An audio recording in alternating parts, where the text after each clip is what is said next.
Mrs. Yesufu. It's good to see you this morning. Thank you so much for joining us on Sunrise Daily.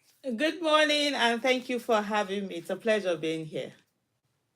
Great. So I wanted to clarify first. Are you a part of this grand coalition of the ADC? Yes, I am a part of the coalition. Absolutely. Okay. So it is okay to call you a member of the ADC as well? I'm not yet a member of the ADC, but anytime I am, I will let you know. I will let everyone know, Okay. but I'm not yet a member. Okay, so a part of it, but not a member. How does that work? So the way it works is that it's a party that has been adopted for 2027 election, and there are a lot of people who are part of it. They are not yet members of ADC. They are still in their respective parties. So for me, I'm not yet a card carrying member. I I sort of like, so this is the thing. I've never been a card carrying member of any party up till now. So there's a thing about when you join a party, you have to follow its constitution, the rules and everything. And I have a big mouth, figuratively and physically, and I love to use my mouth. So I'm still at that place where I'm like, okay, let me take my time before I join a party, because when you're in a particular association, or you have to go by the rules, and probably I won't be as free as I am right now. But anytime I am, I would let you know.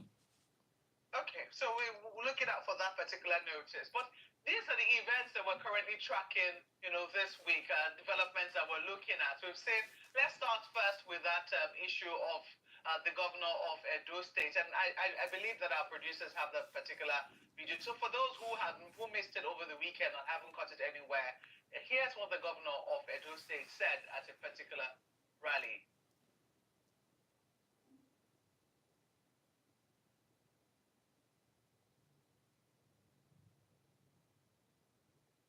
Okay, it does appear that that video will come to us later, but I'm sure that you must have seen that particular video. It was a very short clip, but the message was unmistakable. He was talking about the security of the person of Governor Peter Obi, who was former governor, presidential candidate, Mr. Peter Obi, and the governor was saying that that man that said he does not have shishi, well, tell him not to come to Edo State, something to that effect, because the security can never be guaranteed. And he made reference to people who died at a rally. He said 3 people died. It's unclear, and he was saying, look, his security can never be guaranteed if he doesn't tell me when he's coming, something to that effect. What did you make of that? I think he said it was a it wasn't something that you mistake, right? And he said what he said, and he said it very clearly, and he said it very loudly. He said your security will not be guaranteed if you come in. Anything that happens to you, it's on you. So, and that's a threat to his life. Beyond that, also, is the fact that the Edo State government also came out with a statement where they said that he wasn't threatening him, but he needs to uh tell him when he's coming, and also get security clearance. I don't know what gave Governor Monde Okpewolo the audacity to think that he can actually give security clearance for any Nigerian to be able to come to Edo State. Edo State is not his family estate. Yeah, he currently might be the one who is governing the state, but he doesn't have the right to give anybody clearance for them to be anywhere. But beyond that, also, Mokwe, I think there's a video that you need to also look for to play, and this is I think from the person in that video is said to be the ADC chairman, who actually had a press conference, because in the video you could see the mic of media houses, and he was loud and clear that anybody the Edo State governor said what he said, and he supports what he said. That means the party APC supports what the Edo State governor had said, and there were a lot of references. There were more threats that he made. One, he said that anybody that stands in his way, in their way, in Edo State, that they are going to smoke the person. We know the parlance, the street parlance. When you say you're going to smoke the person, it simply means you're going to kill the person. And I wonder what the Nigerian police is doing. If it was Aisha Isufu that did the video and said they were going to smoke someone, they would have been all over my house to come and arrest me. But for someone who is said to be the APC, chairman in Edo State. I don't think they've done any arrests, and we can't have some Nigerians thinking there are more Nigerians than others, or they have the monopoly of violence. There was also something he said there that, oh, the governor, that the people of Edo State hate Mr. Peter Obi. I'm from Edo State. I'm from Agbede. I am the granddaughter of Amebenomo. I'm the great granddaughter of Owari. And those are names in Edo State that people would know. I'm from Agbede powerhouse, and you can't tell me that people in Edo State they hate Mr. Peter Obi. In fact, they love me, Mr. Peter Obi. It's the governor that they need to go and do this thing, a survey to find out if there are people who actually like him and the way he's doing, especially people of Edo North, where we are being killed every day and nothing is happening, nothing is being said about that. Then the APC, governor also made another reference to say that members of ADC they should not identify themselves as ADC in Edo State, that they only recognize PDP, and that they should leave the state. Those are threats to people's lives, and I think the security agencies should be picking up the APC chairman in Edo State and actually asking him who are the people that he's going after, and are the lives of people safe. He also mentioned the fact that 3 people died after Mr. Peter Obi had come to Edo State. First of all, we need to know who are these 3 people that are there, because they're dropping this number. What did the governor do? Has the governor met the families of these people? What has he done in securing the lives of the people, since he calls himself the chief security officer of the state? I mean, who has he met? They can't just be dropping numbers or information or fake news just like that without anybody probing them. I think the security agencies need to swing into action in Edo State, because we have literally people who are threatening the lives of people in that state, and we can't have that continue to happen. Okay, so while, and I mean, this is me, because you just mentioned 3 people who died, which we also heard in that statement, and it was talking about money that was shared somewhere, and at the end of the day, it would appear that maybe while people were struggling for money, there was a stampede. I don't know. I mean, I'm just, So let me just quickly add, Mokwe. Peter Obi, you yeah, understand? It's so sometimes I say, oh my goodness, 1.5 million and 15 million. It was 15 million that he gave, right? And he gave it. He yeah. will usually will give us this check, this blown up big check that they normally give. He doesn't go with cash and start. He wasn't sharing money to the students. He gave the school, and he had been there before. He gave the school. He does this in a lot of places. There was nothing that had to do with him. So the Edo State governor needs to now tell us who are these people that are there, because their life should matter to him. It shouldn't be something that he's going to drop, by the way that he's going to drop. And then there was also something in the statement that they made, that were released by the Edo State government, based on the threat that the Edo State governor had made to Mr. Peter Obi, where he was saying that, oh, he's not like who got Mr. Male Nasiru El-Rufai detained or arrested in Anambra State. And that statement is very is not factual. Mr. Peter Obi never arrested former governor of Kaduna State. He was arrested in Anambra State, and he was arrested by DSS at the order from above, from the center. It never had anything to do with Mr. Peter Obi. So the Edo State governor, I think people we now should ask him who are these people that died, because you can't just keep dropping news that are fake, news that are not factual, and just for him to get away with it because he feels that it's not going to be questioned by people or the authority.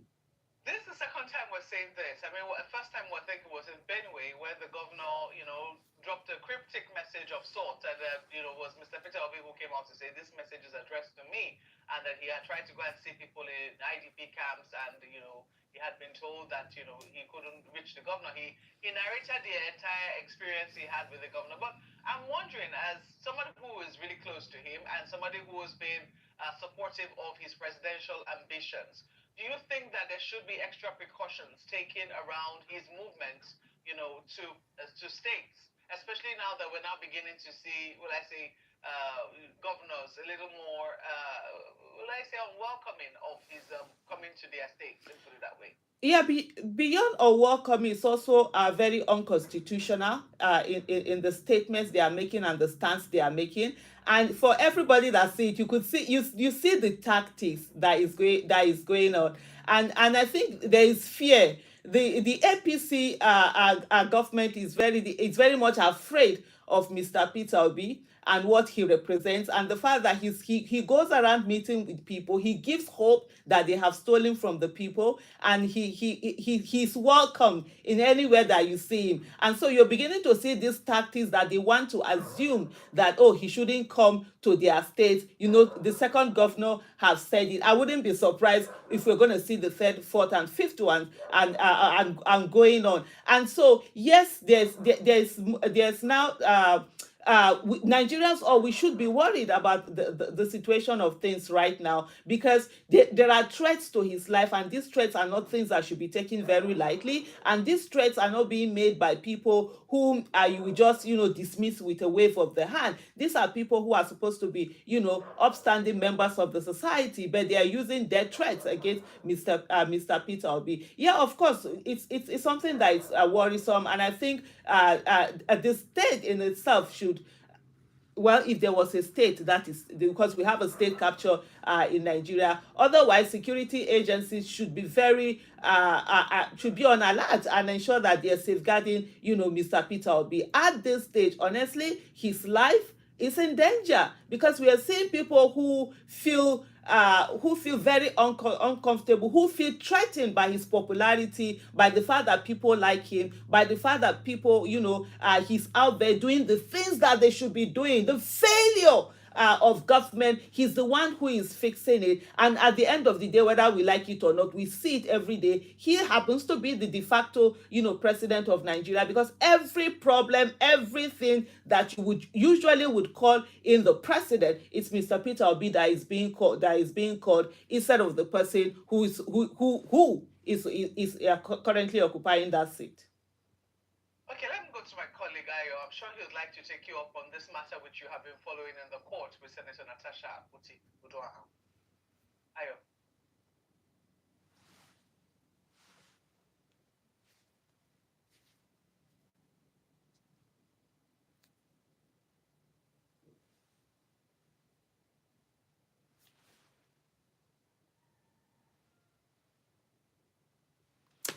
Hello, everyone. Hi.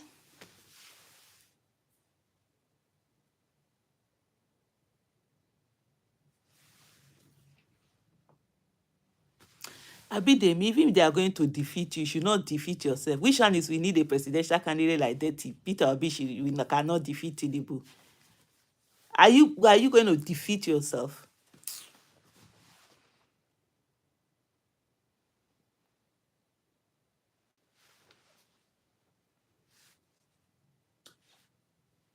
Okay. Madam, can you hear me now? Yeah, I can hear you now. Okay, good. I was asking, you are not unaware of the Senator Natasha case, and that it has gone as far as the court, and the court has already made a pronouncement. So what are your thoughts on the different, the diversity of perspectives to the court ruling, which some say is clear, but then Senator Natasha is saying something else. What are your thoughts on that case? Well, first of all, my thoughts are generally is the fact that the judiciary in Nigeria is supposed to be the last resort of the common man. Unfortunately, is the plaything of corrupt politicians, and the politicians are very brazen in the manner that they address the court and the manner that they decide what ruling or what judgment they are going to accept and what judgment they are not going to accept, and the way they intend to interpret it, because at the end of the day there is impunity and they know that nothing is going to be done to them. But one thing that we must take away from the ruling that happened is that the court did say that the suspension by the Senate is unconstitutional. And if something is unconstitutional, it simply means that it's unlawful. It should never have happened in the first place, especially something coming from an institution that is supposed to be the one upholding the Constitution. Because in a democracy, the legislative arm of government is the bedrock, is the one, that makes laws, is the one that is supposed to protect the institution. Because when you don't have, when there's no democracy, the first thing that is set aside is the Constitution, and also the legislative arm is scrapped. And for that body to be doing something that is unconstitutional, that says a lot. Having said that, also is the fact that the court didn't stop Natasha from going in, and so she has a right to resume office, because the court has ruled that whole suspension to be unconstitutional. First of all, the Senate it's not the one that made Senator Natasha a senator. It was her people that gave her that. And there's no way that you're going to deprive people who are probably in their millions the opportunity for them to have a representative at the Senate, and the legislative duties that she's supposed to take on, you take that away from them. Beyond that also is the fact that there was also a court ruling where the Senate was asked to stop when they were going on that proceeding of suspending her. They were asked to stop it, but they didn't obey the court ruling. So the Senate has shown, even to Nigerians and the public, that there's rascality, that it can do whatever it wants to do. And so it's also saying to the people, don't obey court rulings. For a body that is one of the two bodies that make laws, I mean, it's something that should worry every Nigerian. And I think Senator Natasha has every right to resume office. And by tomorrow, by the grace of God, she's not going to resume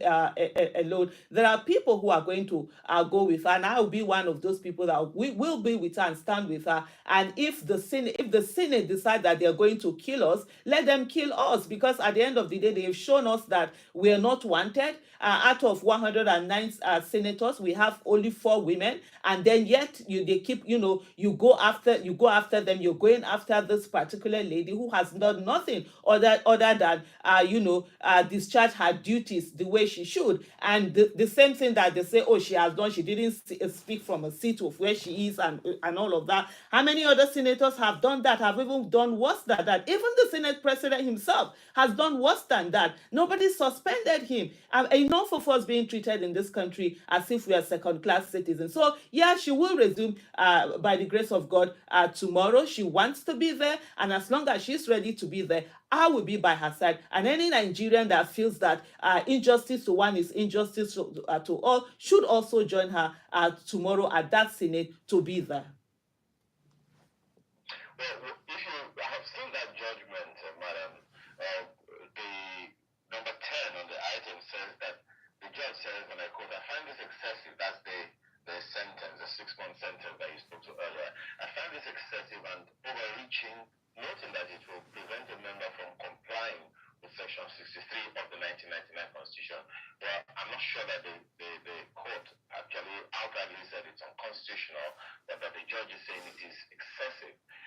The judge asked the court, the Senate, to review its own rules, and that the judge says that the Senate has the power to, and I believe should, recall the plaintiff and allow her to resume representing the people who sent her there to represent them. Does that, in your opinion, amount to an order of the court? Well, you remember the first time when I said that unfortunately in Nigeria, the judiciary that is supposed to be the last resort of the common man is now the plating of corrupt politicians, and the politicians are brazen about that. And we have now the judiciary has gotten to a place where even the judgments that it puts down, it has to look at the body language of whoever it is that is dictating what it is that they're going to write down. The CTC, you've read the CTC, but there was pronouncement before the CTC, and what is supposed to be under CTC is what the judge had said. And this way, the suspension was unconstitutional. And Nigerians were aghast, because we are in a place where there's so many problems that are hitting us at different times.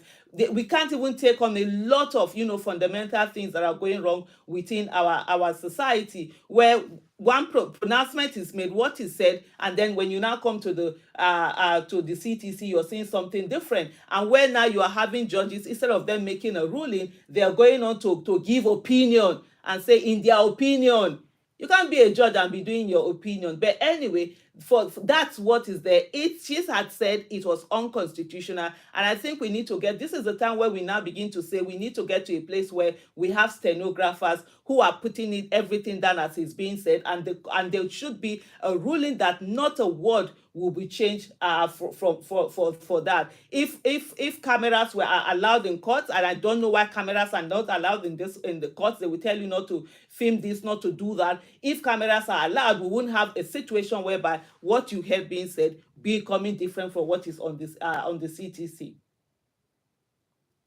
Well, just one last one on that, because I know that we are out of time. But we do also know that the judge made a comment about her apologizing to the courts on one or two issues. Yeah. And that the apology should be put on certain platforms. Do you think that is a condition precedent to her resumption? Yeah, so she's I think if I'm not mistaken, she's challenging that. The court does say, first of all, the apology is to the court, what the ruling said. I don't know the ruling whether the CTC was changed, but the apology is to the court and not to the Senate on the satire that she had written, the satirical apology that she had written, and then they also find her, 5 million. First of all, I think it wasn't the business of the court to address that particular court, because the satire was on the issue of the sexual allegation that she had, which is on another which is before another court. And so this particular case was on her suspension. So why is the court bringing something that is not related to the issue at hand and bringing it and joining it with the case that she had? Let the other sexual allegation issue continue on that. And so for me, like I said earlier, it still comes down to the fact that we have a judicial capture, and I think the judiciary, for those, and I know there are a good number of them who are doing the right thing, who are upstanding, they need to begin to speak out more, because right now they are really making a laughingstock of themselves. All right, Aisha Yusufu, political activist and also member, or let's say affiliated member of the AEDC. We have to thank you so much for speaking with us this morning. We certainly will be keeping tracks with you tomorrow, because you have said you're also going to be with Senator Natasha Akpoti-Uduaghan as she attempts to resume at the chambers of the Senate. And if we don't make it, if the Senate are ending up going to kill us because we are doing whatever they bring in their security, if we don't make it, Nigerians, fight for your right. Thank you, sister. Well, I believe that it will not get to that. I hope so. Thank you so much for speaking with us. We'll take a break now. When we come back, we'll be having another matter with a very distinguished guest as well. Okay, everyone. Hello.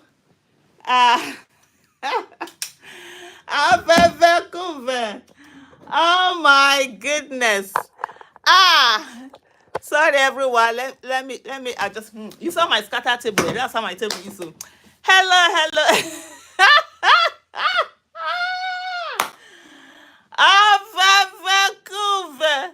Auntie Aisha, please help make Peter Obi know that it's only him we want as a presidential candidate. If it will work, it must be him on that ticket. Thank you very much, Fadiji. Even Peter Obi knows that one. It's this thing. I saw someone who is putting a ticket that, Peter Obi cannot. Who is Tinubu that they cannot defeat Tinubu? What is Tinubu? Who is Tinubu?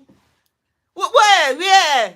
People just you people give people too much power. Let me tell you something. Is it not police they use? Is it not soldiers they use? Is it not INEC they use? Is it not judiciary they use? All those people are manned by people. It's people that are there. People that are our families, people that are our sisters, our siblings, our husbands, spouses, our children, or whatever. Let's begin to talk to those people. If they don't have police that they are going to use, where is the strength from? Somebody that cannot hold, that cannot even run up a plane and come down. Now that they fear like something else. Where is it from? Who is the other one they are using? They are going to use Agbedo. If they are paying people to do violence, pay people not to do violence. Begin to talk to those Agbedo. That 10 naira where they drop for them, let them know. Begin to enlighten them and engage them. Let them know that these people, after 4 years, they will drop them and leave them alone and go. This thing that we sit down, we are afraid. Oh, we don't want to die. Yet every day they are killing us. Every day, now they kill us where we did. So what is it? What is this fear that people have? Oh, Tinubu, you cannot win Tinubu. Even me that I'm here, Aisha Yusufu, if I run for election, I go win Tinubu. If I run for election, I go win Tinubu. I don't put water for my mouth, talk am. Which one is Tinubu? They cannot be, you cannot. Who is it that they cannot beat Tinubu? Let me tell you something. There's no strategy that Tinubu has. There's no strategies before. Master strategies. Let me tell you one thing. The mistakes he has made as he has been going is unbelievable. First of all, you see that El-Rufai El-Rufai is vindictive, even as a child. And you see one thing with him, you do, you know, they fear. El-Rufai is never afraid. And what Tinubu did to El-Rufai, even anybody knows that it was see finish of the highest order. So he made an enemy. You know, in tennis, when they say unforced error, you made an error that nobody forced you. You on your own, you decide to make that error. Own go. That's what Tinubu did. He decided to have that unforced error. And how is this unforced error? El-Rufai was sitting jejely. El-Rufai, hi Agatha, hi Glory Hub. El-Rufai was sitting there jejely. You know, El-Rufai wanted him to be president, doing everything, saying all sorts of things. And then this particular, and then El-Rufai said he didn't want to work, right? He didn't want to work in anybody. He was going to go on leave. He was going to do his PhD and all of that. Tinubu sat on a podium and said he will not leave that podium until El-Rufai agrees that he will work for him. El-Rufai finally agrees to work for him. Tinubu now came. The same Tinubu now carried his two left legs, right? And then appointed him minister, gave him the, I think it was power they were going to give. El-Rufai has started working. One thing you will give El-Rufai, he doesn't have, as a leader, he doesn't know how to lead. He doesn't know how to bet. As a technocrat, and as what's the other way? You know, he is excellent. He's intelligent. He knows what his leadership qualities. Nah. But as a technocrat, he knows what it is. He has started putting team together. They were doing all of those what do you call it? All of those PowerPoints, everything. Then El-Rufai went to. They now went to National Assembly. They rejected him. There's a lot of drama in there. I'm not going to go into drama. I'm sure those within those in circle, there are some that they and El-Rufai, they are at loggerheads. They were not able to use that opportunity to say El-Rufai cannot come in. Fine. El-Rufai went to National Assembly. That they rejected him, but based on whatever, you and I know that National Assembly is under Tinubu's thumb. And if Tinubu wanted them to do whatever he wanted them to do, they would have done it, right? He didn't do that. So that is the first embarrassment. You now brought him in. You now embarrass him in this way. Fine and good. The man now said that, okay, he now went quietly. If truly Tinubu was a master strategist, the way they call him master strategist, he would have ensured that even if, let's say, true, the National Assembly was so strong and whatever, they refused to accept, confirm the appointment of Nasiru El-Rufai, he would have carried Nasiru El-Rufai and given him something that he doesn't even need to go to Senate for. There are some appointments that you don't need to go to. So, for example, even if you make him like the chief of staff, let's say, for example, you don't need to go to National Assembly for that. SGF, you don't need to go to National Assembly for that. There are so many other appointments that you would have done. Even if you don't give up, the way you bring him in, he left him. So, you know, like literally, El-Rufai was like, they disgraced him publicly. I sure that nobody with that thing no go pain. For me, the truth has to be said. You know, they do persons that kind of thing. So master strategist, he didn't know that. And you know, and if anybody that knows El-Rufai, don't make an enemy of him. Don't make an enemy of him. Sure, let him be the one making enemy of you. You fight him. Not that you on your own, you just go and look for his trouble and start making enemy. Because that guy, if it, like me, I can tell you this, that guy, if he put in life, even if he will die, he will do everything to ensure Tinubu doesn't come back. That's how when I say, for me, I say he has nuisance value. On this thing, I like, because he, on his own, he has a personal vendetta. That's number one. The other thing is that Tinubu, when he entered office, he did exactly what Buhari did, which was Buhari then alienated the Southwest APC that brought him into power.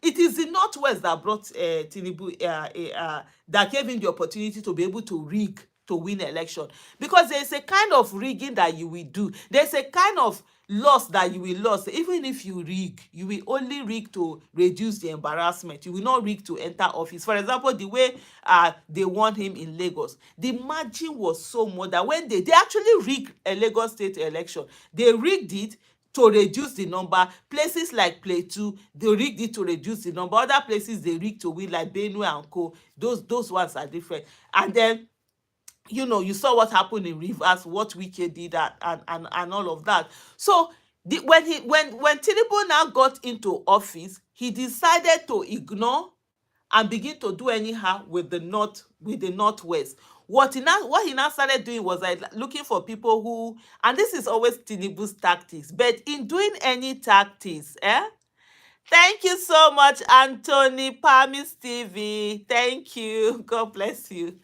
Thank you, everyone. So you understand, if you are a tactician, if you're a strategist, you must always read the room, check the environment, how is it, and all of that. You don't use the same blanket tactics all over the place. Usually what Tinubu will do is that he look for people who don't have any, who will not even, how do I put it now, who cannot even aspire to be anything, who don't have any position. He will carry them, he will give them position, and he will tell them, stay there. You must not aspire for anything other than what he gave you. He wanted to start doing that in the north. He was picking some people up. So, like Nasir El-Rufai now, after what he did to him, he focused more on Ubasani. There were some other things also that they did which were a bit disrespectful, in terms of, for me, they are not published this thing news, so I'm not going to talk about that one. And so there were quite a number of things. And so what he didn't realize that it's not the same in the north. In the north, there's a caste system. There's a whole, the English, I know sabi the word, that there are some people who have positioned themselves they position them right from family. So you can really have the poor. These ones are the families who are doing this, not our own. In the south, any random person can be somebody. You are nobody, you become governor, you can grow. It's not as easy as that in the north. In the north, it is family that own different spots in wherever, as you go on. I mean, there was a time that now only the royal people, they even enter military. Now people from those kind of things, especially the high top schools. So when people are saying the north, who in the north? And so he didn't gauge all of this. He came, so that started affecting right now. And one thing that Tinubu failed to understand was that, unlike Buhari, who had 12 million votes locked down that are going to vote for him irrespective, he doesn't have that vote locked down. So the moment he made these people that brought him angry, and like, okay, we will see. That's what you're seeing right now. All of them are literally leaving his back. They are not there. So where is the strategy? Where is the strategy? You are telling people, the master strategist, Tinubu this, Tinubu that. They will defeat Tinubu like anything. The other thing also, in this Obasa case, you understand that happened because be the running mate with PO. How can I be running mate to PO? I can't be running mate to PO now. It will not be a South ticket. Who does that? I'm from the South. I'm from Edo State. Peter Obi is from Anambra State. We can't do running mate to each other. For me, I'm a Southern minority. I'm a Muslim from the South. So if I'm going, for example, if I'm running for president, it has to be I have to be like a minority from the South with a minority from the north, which is a southern Muslim with a northern Christian, for it to be balanced in the Nigerian way. Two minorities. But anyway, that's like so. The other thing that Tinubu has also done is on the issue of Obasa. Many people have not paid attention to that thing, but for me, the way I think, I look at issues, because any decision, any action, any inaction, I look at not just the immediate effect, but the long-term effect. I look at the repercussion and everything. Why do I say Obasa issue? On the issue of Obasa, this thing was taken away. What do you call it? The speaker, right? Obasa was removed as speaker. He was removed by almost 90-something% of the people who the House members. When he was removed, Tinubu now said no, blah blah blah. They didn't consult him, this that. And sure, he called them for a meeting. There was a meeting that he called them in Abuja. The governor was there, the assistant governor, all the house members and stuff like that, they were there. And they were asked to bring back Obasa. They now said no. You know, that's when they put that Miranda lady, the Honorable Miranda. I think it's Honorable, the right Honorable. Is that what they call themselves, right? People that have not done honorable work will be calling themselves honorable. So when so he now called them that they should put her back.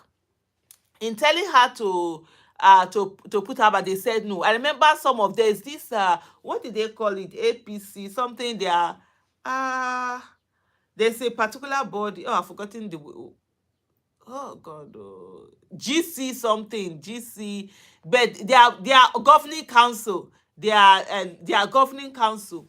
So they said no. There was even a report that some of them were saying that Tinubu is not God. How will he come and tell them to do this, blah blah blah blah blah. They left. That's why they put that Miranda. She stayed on. When they even tried to remove her, she refused to go. At the end of the day, Obasa was brought in. You understand?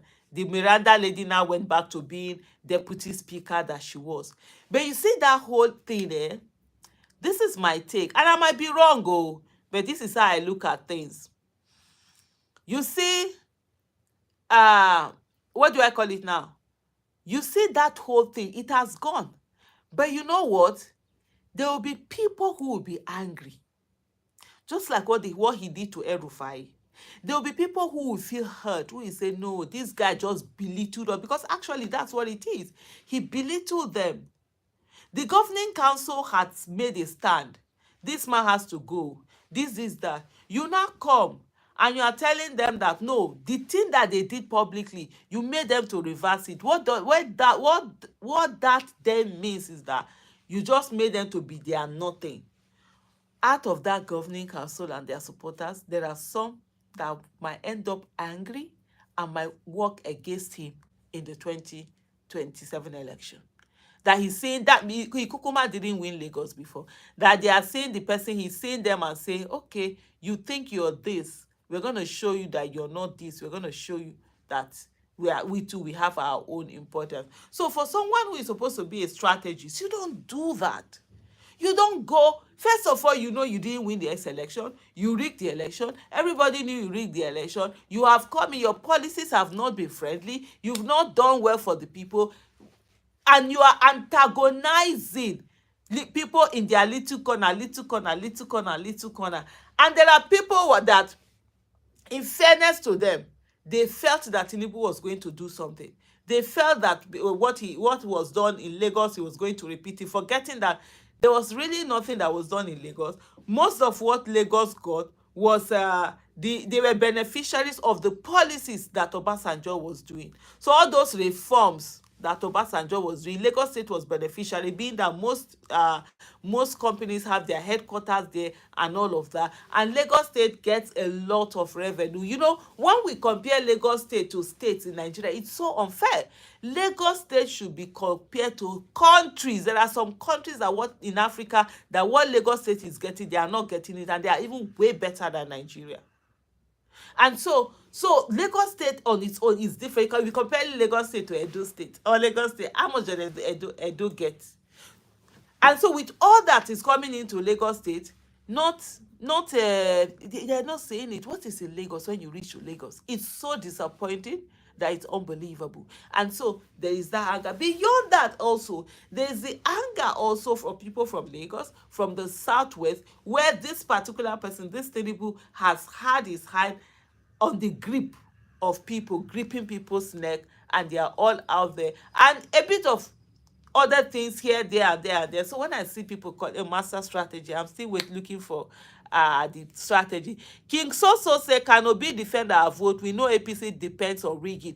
Obi is not supposed to defend your vote. You are supposed to vote and defend your vote and ensure that your vote is counted for the person that you voted for. Does Obi have two heads? Are we not the ones that are suffering governance? If Obi doesn't become president today, it's not going to affect his life per se, because he wasn't coming to come and get money from the government. He's comfortable where he is. He's even the one sharing his own money up and down. So the thing should be, can we defend our vote? And yes, we can defend our vote if all of us come out. Not one or two people come out. All of us come out. Hey, those area boys wey dey our street, give them food o, give them, if you have to give them money, give them money and say protect this our zone o, no let anybody come here, no let any agbero from another place come meet agbero for here. Oh yeah, just do. You sit down and ensure they will not do, there won't be any rigging.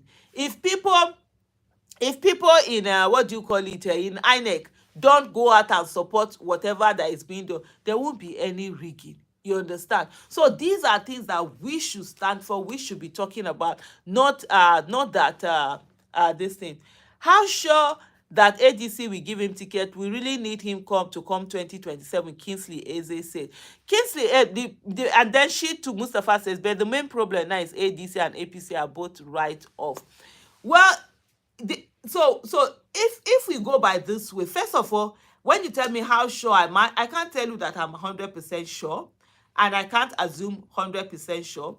But one is to say, it now depends on the people making that making demands. This is who you want, and the people that are in the party. That's why I'm asking people to join the party, even though I've not joined, but don't worry, we're still working on that. And so what we need, and then what we also have, is that a lot of people in that party, they have their personal vendetta with Tinubu. They are angry with Tinubu, and they really want Tinubu to go. And they know the person that is going to beat Tinubu, that is going to make people to come out, is Peter Obi. So they are also, angling for that angle, and hopefully that is it. But nothing is ever certain. And I see a lot of people are talking about Atiku. With all due respect to his age, right? Atiku should sit the election out. We've had a Buhari who was sick half of his this thing. We've had Tinubu, who you see him literally battling for his health, even though he doesn't have it. I also battle with my health. I have my own health issues. It's just that old age has not joined the health issues. Every one of us, we have our own health issues, and health issues, it doesn't mean that it depends on who we die first. I mean, I can die before Tinubu, I can die before Atiku. That's how life is. It doesn't go, death is not by how older you are. But the thing is that there are things that I can do that Tinubu can't do them. Atiku can't do them, no matter how hard he tries. I'm 51 years. By December, I'm going to be 52. There are things that a 30-year-old is going to do. No matter how much I try, I won't be able to do them. The rate and capacity at which a 30-year-old will work, I won't be able to work like that. That is a fact of life. We've had two people at the helms of affairs who have not had the energy for them to be able to direct the country very well, have the competence to be able to direct the country very well, or they've not had the courage to be able to take care of the country very well. Why are we going ahead to say, oh, we want to choose another third person from that place? In 2014, Atiku was who I wanted to be, president. We thought he was going to be voted, to be chosen as APC candidate, not Buhari. But then it didn't happen. And then you're saying 11 years later, you're still going to wait for that person to come in and do what? We need someone that is not going to sit down and say, oh, I'm not aware of what is happening. No, there's no issue of I'm not aware. Or they'll not come and start telling you that, oh, this person is old enough to be your grandfather, so because of that, you shouldn't call him incompetent when he's incompetent. Anybody that is old enough to be grandfather, please stay in your houses. We say in villages and be doing elder. When we come, we will kneel down. The way we were brought up by our parents, we will kneel down, we will greet you, we will say, Pale, well done. Pale, how you dey? Pale, well done. Not the one that you people are sitting down and then they expect that, oh, they will just walk in there and they will just treat us anyhow. Nigeria is at a very dangerous place. It's not the kind of place where you can take risks and say, let anyone be the one that comes in. King Soso say tribalism is the biggest problem we have in this country. I still wonder how people with the same as still stand on Tinubu Monday. Well, for some they have to stand, because at the end of the day, it pays their bills. There are a few of them whom it pays their bills, so they have to stand whether they like it or not. And then, like you said, there are others who for them is tribalistic, anyhow. For others also is religion. But the thing is that those people are few. They are not as many. They might be louder in terms of the noise that they make, but I can assure you that, oh, let me plug. see this thing about having electricity. Oh my goodness, I didn't plug my phone.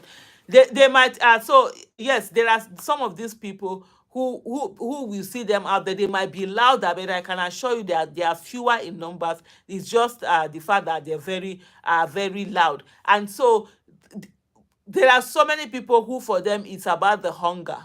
You know, one thing that we always beat tribalism and religion, this in fanatism, is hunger. When hunger don mama person, they remember say we shall na that belle first na im go satisfy before e go do anything. So for a lot of people, there's a lot of hunger, there's a lot of suffering. It has opened a lot of people's eyes.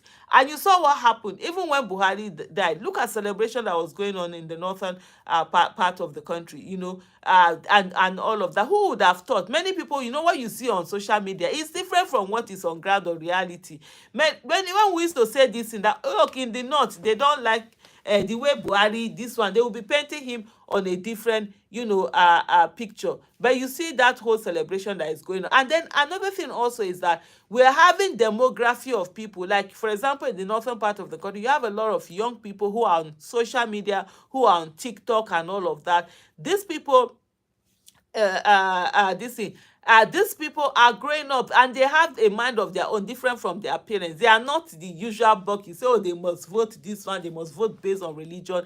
In short, you've started seeing which is something that I never saw before, malas being threatened on pulpit, being told that they should shut up and not tell people about any religion when it comes to voting and all of that. Yes, King Soso, the APC chairman in Edo State, threatening people that they are going to smoke people. I spoke about it just now on Channels TV, and I said the police should be picking him up. We cannot have them making such statement. He said everybody that is ADC, that they have to leave at that place, that they only recognize PDP. Yes, that they only recognize PDP and all of that. These are very dangerous statements that people like the Edo State governor is making. The new sheriff in town, not sheriff in own sheriff. I don't know, he will soon be the new chef in town. Whatever he's cooking, he will cook it and put on his head. My people say Ogono Hagbabo do solo. Praying mantis, when he put his hands together, he put it on his head. Whatever it is that he is whatever it is that he's cooking, he's going to be the one to eat it by himself. When Buhari died, my lovely sister, not when he died, Kingsley Eze. I don't know why it's very easy to carry Nigerians and make them believe whatever they want to believe, that Buhari died and whatever. If that's what makes you sleep at night, okay, I don't have issue with that.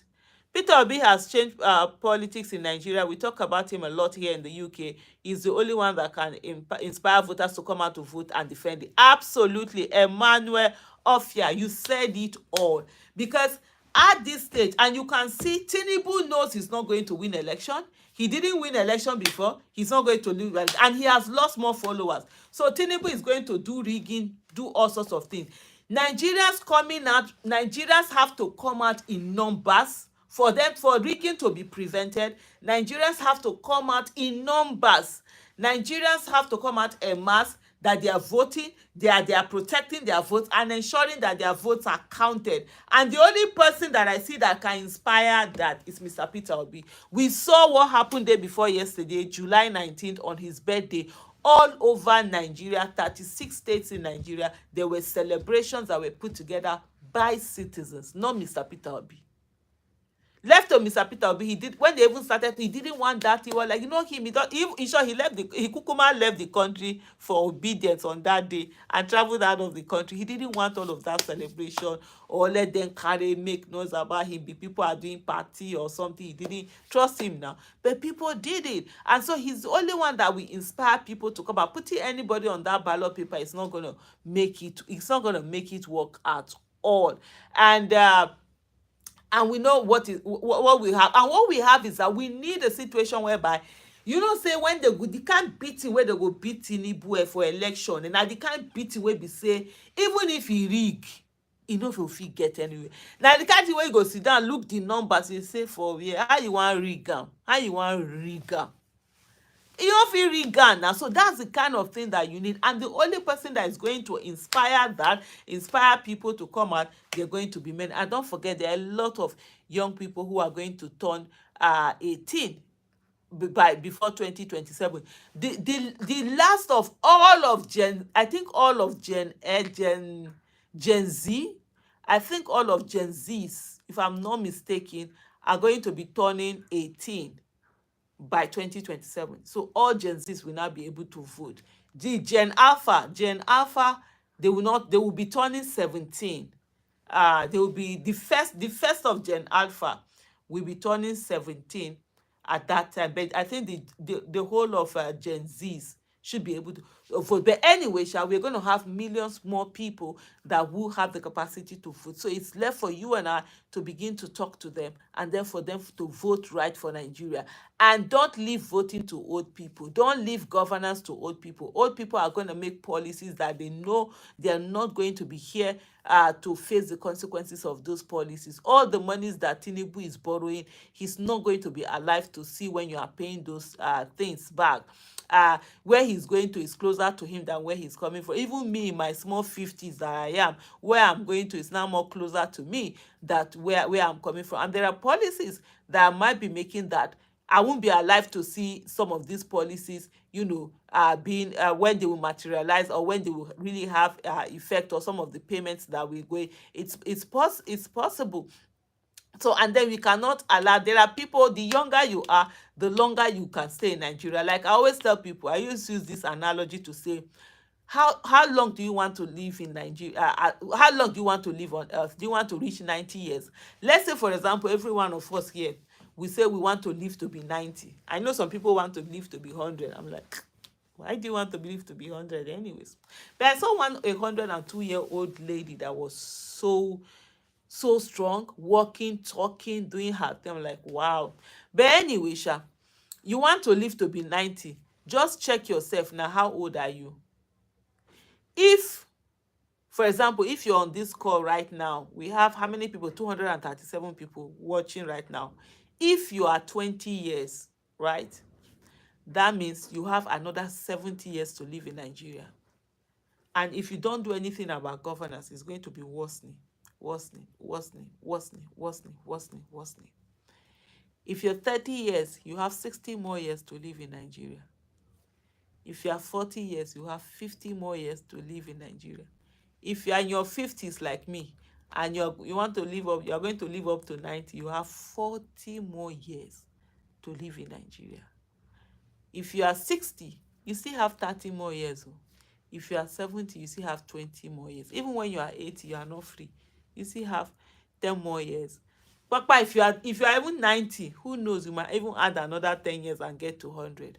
Are you ready to gamble it on Nigeria becoming worse? Let me use English. Worsest. It's going from bad to worse to worse. That's where we are. During Jonathan, we were complaining. There were so many things that were now, uncle. How much is dollar? Dollar is what people used to use for governance. During Jonathan, they said dollar was 210. During Buhari, dollar was 400 and something, became 700 and something black market. During Jonathan, during Tinubu, 1,000 something. Oh, how much was bag of rice during Jonathan? How much was bag of rice during Buhari? How much is bag of rice during Tinubu? You vote for another anyhow person, bag of rice will now double. You now be say, oh, during Tinubu it was cheaper. This. Is that how we're going to continue our lives? We don't have the time for such. We don't have the time for such luxury. Taiwo Stevens said, please, whatever, please, whatever it takes legally, put more pressure that we force Atiku to step down. It's PO or nothing in that coalition. Tambo is going to be a good VP with full support of El-Rufai. El-Rufai has said that he's not interested in running for anything, and I totally believe him. And I think why him, even if anybody asks him to, why he will say no, because when you are not in it, you have more power than when you are in it. Like if you are not on a ticket, nothing is binding you. You have more power to do, a lot of things and all of that. So that's one thing. Tambuwa is there. this thing is also there. So we'll see. But yeah, people are talking to him. People have been talking to him. People have been saying, even from the northern part of the country, they've been telling Atiku to step down, Atiku to not do this thing. But he's there. But hey, we'll see as it goes. And we'll also round up this. Is almost, so it's almost okay. Let me just finish an hour. Let me do like 6 more minutes, 5 minutes 20 seconds more. Let me do this one up to an hour, and then I'll round up and quickly go on. Yes, King Soso said, do we have plan to stop the people who are going to steal our mandate? Absolutely, we have plans, and that plan also includes you. One of the things for every one of us that we are going to do is that when you vote, ensure you protect your vote, ensure your vote is counted. It is not a matter of time to go and vote and then you are going to play ball, or you are hurrying to go and watch Premier League, or you are hurrying to go and watch something at home. No, we'll sit down there, these votes will be counted. If it's this thing they are using, beavers or whatever, upload it. If they don't upload it, they say they are going to carry it. Can we all escort? I mean, those 72 hours, can we, let's all devote our 72 beyond the things that as a team, Peter Obi's team is going to do. We as citizens of Nigeria, this is our vote. It's not about Peter Obi. I want us to remove that mind. Oh, can Peter Obi defend our vote? No, can you ensure the vote you gave somebody is not stolen? It is from you that they stole something. That's the part that people don't understand. When you vote and they don't count, it is your vote that they stole. Can you ensure that the vote that you voted, because the vote you voted has not gotten to the person now, you were on its way to the person, they stole it, so it's still your vote they stole. Can we then ensure? So if all of us come out, we escort this whole vote, we escort our vote to collation center, sit down there, ensure it's counted, put into place. Nobody, they no burn anybody. Police now, they are doing pension. In short, someone wrote to me yesterday, I need to speak on their pension, this thing. They are doing protests. People are helping them to do protests. Those same police now begin to call them when election come. When election come, now they use. Don't be unfortunate. Don't allow yourself. INEC people, all of them, they are our relatives. Begin to talk to them now. Say, if you go rig election, you no go come, no come this house.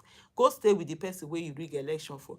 Let me give you example. In 2019, I voted for my candidate. And my candidate, I was the only one that voted for my candidate in my polling unit. I voted for Dr. Obi Ezekwesili. And I was the only one that voted for her in my unit. I stayed till I think 2 a.m. before they finished everything. I stayed till 2 a.m. After I finished that voting, I stayed till 2 a.m. They counted, they put everything together. The next day, at around 10 a.m. or thereabout, I went to the collation center where they were now putting. My number was counted. I made sure my vote was. It was one vote from my unit, but I made sure it entered. For me, that's my own DC. My vote must enter. So that's also, I think, the mentality that we all must begin to adopt. Not to say that, oh, can he protect it? Can you ensure the vote that you put got to him? Because the vote that you put did not get to him. If he stole it, they stole from you. So stop the people that are still listening for you. Don't leave it to one person. Because on this issue, it's not about one person thing. It's all of us standing up and saying, no. You understand? If all of us stand up and say no, they can't do anything. Most times, of course, we don't do anything. We stay at home. That's why they get to do the way they go. Hello, what of those who stand on the way of voters and as if you don't vote APC, you can't vote? Let us also have the ones that will stand on the way and say that you can't tell anybody that they will not vote. That's why earlier I said, or see all those agberos in your area, you must befriend them, you must know them. That's the strategy. If they are paying people to do violence, pay them to not do violence. We must stand there, match them aura for aura. You must talk to them. If more people come, and this is also the thing, right? Numbers matters. If you come to a polling unit where there are 50 people, you can easily do things to them. But if you come to a polling unit where there are 500 people, the number alone will force people to say this thing. So we must all be aware, and we must ensure that every agbero, may una give them food chop. May tell them, don't allow anybody to come here and constitute nuisance for us. We must begin to do that. We as people, we must also do our part. while while Peter Obi and his team and everything are also doing, their part. Ma, please, what do you think about PO being in this coalition? So yeah, a lot of people ask this question, right? For me, PO being in this coalition, it's something that is very important, right? And the way you see it, with what is happening, and you've seen the coalition itself, the way people have. First of all, it was really PO that gave it that. I'm not trying to do this because I'm being proud or anything, but it's just the fact as it is. And I see people's worries in terms of, oh, is it Atiku that we do this, Atiku that? That's why I'm telling people, let's also join that coalition. Let's also join that ADC, so that when decisions are being made, we then would be able to say, this is it, and this is not it. But PO in that coalition, it's for me, it's a good thing. And yes, we also have to be careful because, of course, politics as is. Anywhere you are, anywhere it happens to be, even in a Labour Party, say, let's say it's Remain Labour Party, they can decide tomorrow and say, oh, they are not going to give the ticket, or they are going to call people in that will do this. So that thing is there everywhere. But you need a lot of people whom, especially those ones who are angry with Tinubu, who knows a lot of the way they did the nonsense that they did, for them to undo that nonsense. I don't know whether you understand me. So you need their strength, you need their nuisance value for them to go and match. Now them they know wetin they first do, make them go, they settle themselves, why they give room for there to be that free fair election. But at the same time also, it's just something that, it's a coalition of people, so you just have to walk through it as it goes. But I think a good number of them also sense that message, that if they really are interested in defeating Tinubu, the one man that will inspire Nigerians to come out and actually do that is Peter Obi himself. So thank you so much, everyone, and I think yeah, Cathy Tulip say people should vote and stay there. Don't go home. Absolutely. No going home. People say, I don't want to die. They are killing us anyway. Hunger we kill. Corruption we kill. Bad roads we kill. This one we kill. We are dying anyway. Let's sit down there and protect. Is that fear? Because they run away. If you stay, they won't be able to do anything. I tell you. Thank you so much, everyone. Onyekachi Ugu, thank you. Walter Edu, Tony Sad, Abdul Malik Abubakar says LOL. On that note, let's LOL it all the way. And at the end of the day, remember, whatever happens, we're in this Nigeria. We don't buy, we don't buy anything differently. If it is good, it is good for all of us. If the government is not good, it will not mean that all of us are going to hear. So it's left for us. What is it that we want? Thank you so much, everyone, for watching. Bye.